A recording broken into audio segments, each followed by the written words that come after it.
اس دن سے لا تجزی نفس عن نفس شیئا، جب کوئی جان کسی دوسرے جان کا بدلہ نہیں دے سکتی، ولا یقبل منہا شفاعہ، نہ کوئی دھونس کے ساتھ شفاعت کر سکتا ہے، ولا یؤخذ منہا عدل، نہ کسی سے کوئی معاوضہ قبول کیا جائے گا، ولا ہم ینصرون، اور نہ کوئی کسی کا مددگار بن سکے گا۔ چار چیزوں کا انکار آ گیا۔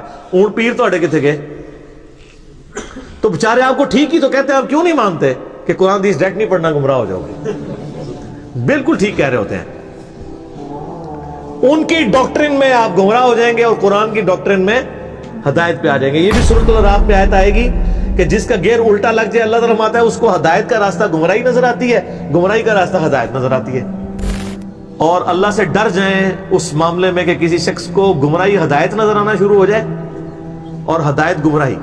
اور اسی چیز کو قرآن حکیم میں کئی جگہ کہا گیا ہے، شیطان نے ان کے برے اعمال ان کی نظروں میں سنوار دیے۔ اور یہ بڑا خطرناک معاملہ ہوتا ہے جب کہ شیطان انسان کو نیکی کے کام کروانا شروع کر دے نیکی کے نام کے اوپر، حالانکہ وہ ہو برائی کے کام۔ سلطانہ ڈاکو، بڑے اسمگلر، بڑے بڑے پراپرٹی ڈیلرز لوگوں کی زمینیں ہتھیا کے 1 لاکھ بندے کا دسترخوان چلا رہے ہیں۔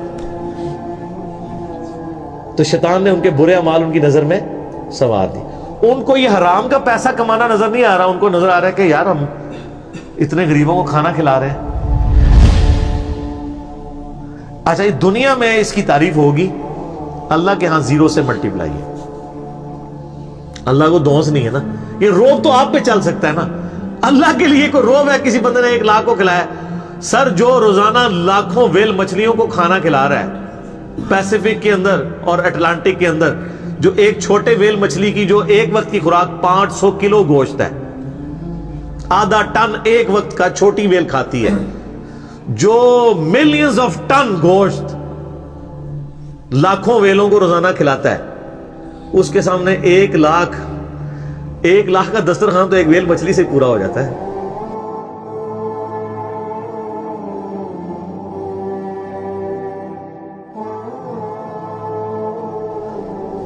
اس کو کوئی یہ کہے گا کہ جی میں 1 لاکھ بندے کو کھانا کھواتا تھا، اور کہاں سے کھلاتا تھا؟ اس کے دیے ہوئے میں سے، جو اللہ نے اس کو دینا تھا لیکن اس نے حرام کے طریقے سے لوٹا۔ مرنے سے پہلے اے مسلمان کر لے اس پہ غور، کتابوں کا خدا اور ہے، بابوں کا خدا اور۔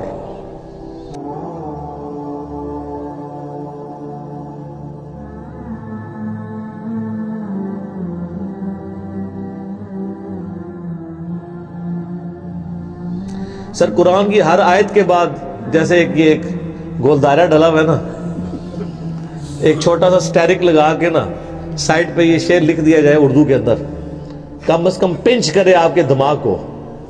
اور میں کہتا ہوں کہ سوائے سعودیہ کے اور عرب ملکوں کے کسی ملک میں قرآن بغیر ترجمے کے چھاپنا حرام ہونا چاہیے۔ یہ گورنمنٹ کا کام ہے۔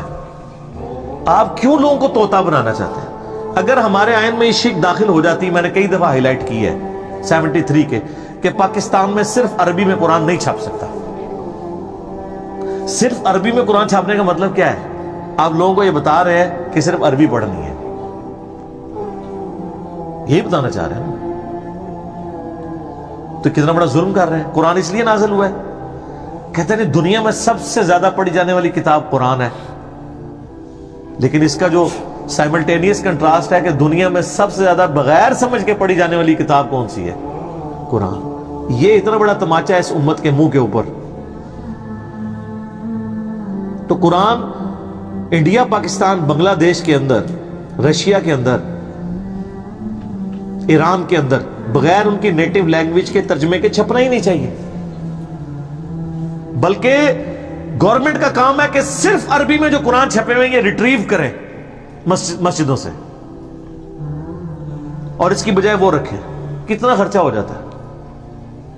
سعودیہ والے دیکھیں نا، جو بندہ حج عمرے پہ جاتا ہے، حج والوں کو تو وہ ایٹ لیسٹ قرآن پاک ان کی زبان میں دیتے ہیں۔ چائنیز آئے ہوئے ہیں تو چائنیز کو چائنیز لینگویج میں دیں گے، ملائی لینگویج میں دیں گے ملیشینز کو، پاکستانیوں کو اردو ترجمے والا دیتے ہیں۔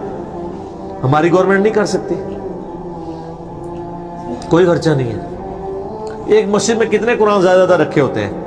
15-20، اس سے زیادہ نہیں ہوتے.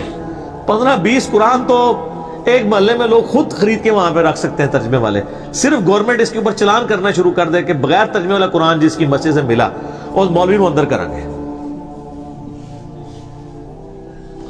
اچھا سر یہ اناؤنسمنٹ ہونا تو آپ دیکھیے گا سب سے زیادہ مخالفت کون کریں گے؟ کیوں؟ علماء تو ٹھیکیدار ہیں. علماء کو تو خوش ہونا چاہیے کہ لوگ وہ تو کہتے ہیں ہم اسلام کی خدمت کے لیے بیٹھے ہیں, یہ اسلام کی خدمت ہی ہے ترجمے والا قرآن ہو. ان کو پیڑ کیوں ہوگی, تکلیف کیوں ہوگی؟ اڈا بند ہو جائے گا اور ان کو یہ پتا چل جائے گا بھی قرآن میں یہ کچھ انہوں نے پڑھ لیا کہ یہ مولوی رام خوری کرتے رہے ہو. کہیں گے دیکھو ساڑھے مولوی صاحب تسی بھی تو وہی کر رہے ہو نا, سانو تو اسی ممبر تے چڑھ کے ہے کہندے ہو, اور خود آپ اپنی جان کو بلائے بیٹھے ہوئے ہیں اور یہ پرانے کام آپ نے بھی شروع کیے ہوئے ہیں. تو پھر ہر گلی سے ہر مسجد سے انجینئرز نکلیں گے. تو اس ڈر سے وہ کبھی بھی یہ نہیں ہونے دیں گے. لیکن ہمت نہیں ہارنی چاہیے. میں کہتا ہوں جس کا جدھر انفلوئنس ہے نا, عربی والے قرآن نہیں نکال سکتے, کم از کم اگر 10 عربی والے ہیں تو 10 اردو ترجمے والے وہاں رکھ دیں. کل کو کوئی اور اردو اور ترجمے والے قرآن کے ساتھ سب سے بڑا مسئلہ یہ ہے کہ یہ غلاف میں لپیٹے ہوئے ہوتے ہیں. وہ ویسے ہی نہیں کو کھولتا, کون اینج کر کے کھولے پھر اینج کر کے بند کرے. غلافوں کے غلاف تو دشمن ہے قرآن کے, غلاف نہیں ہونے چاہیے. ہاں سامنے شیشہ لگا ہو, اچھی الماریاں بنی ہوئی ہوں, ڈسٹ پروف ہوں. قرآن کے اوپر غلاف کا کیا تک لگتا ہے؟ آپ خود مجھے بتائیں نا, 2 قرآن پڑھے ہو, ایک غلاف میں اور بغیر غلاف کے, آپ غلاف والے کو ہاتھ لگائیں گے؟ اتنا ٹائم کس کے پاس ہے یار؟ لیکن سعودیہ میں آپ دیکھیں نا, خصوصاً حرمین کے اندر میں نے دیکھا ہے, کمال کام کیا ہوا لوگوں نے. پیتل کی خوبصورت چھوٹے سائز کی انہوں نے اتنے سائز کی رکھی ہوئی ہیں الماریاں جو سامنے سے کھلی ہوئی ہیں, اور روزانہ ان کی صفائی ہوتی ہے, ڈسٹنگ ہوتی ہے, قرآن جتنے رکھے ہوئے ہیں ان کی. اور جیسے ہی کوئی ایسا موسم آتا ہے نا جس میں ہیومیڈیٹی بڑھ جاتی ہے تو وہ شیشہ پلاسٹک جو ہوتا ہے نا اس کی سامنے لیئرز لگا دیتے ہیں, وقتی طور پہ لٹکا دیتے ہیں تاکہ گیلے نہ ہوں قرآن. اور پھر جب موسم کھل جاتا ہے پھر وہ ہٹا دیتے ہیں. مساجد کے اندر بھی شوکیس کے اندر میں نے نہیں, وہاں کو غلاف کے اندر میں نے قرآن نہیں دیکھا سعودیہ پورے میں کہ غلاف کے اندر قرآن پڑھا ہوا ہو. بالکل صحیح اپروچ ہے. اور آپ اس لیے عربیوں کو دیکھیں گے, عربی قرآن بہت زیادہ پڑھتے ہیں. نماز میں اگر 10 منٹ رہ گئے نا, انہوں نے سنتوں سے فارغ ہو گئے نا, سیدھا قرآن جا کے پڑھنا شروع کر دیتے ہیں پکڑ کے. یہ خیر لانا بات ہے کہ پھر وہ مس ہینڈل بھی کرتے ہیں کہ جماعت کھڑی ہوئی ہے تو وہیں ایسے رکھ دیتے ہیں, بعض کا جوتیوں کے ساتھ ہی رکھ دیتے ہیں. یہ اس مس ہینڈلنگ علیحدہ بات ہے. لیکن قرآن یہ چاند ایک جس طرح جاہل گوار یہاں موجود ہے وہاں بھی موجود ہے, لیکن اوورال قرآن کے ساتھ جو ان کا شغف ہے نا, ظاہر ان کی اپنی زبان کے اندر ہے, وہ نظر آتا ہے.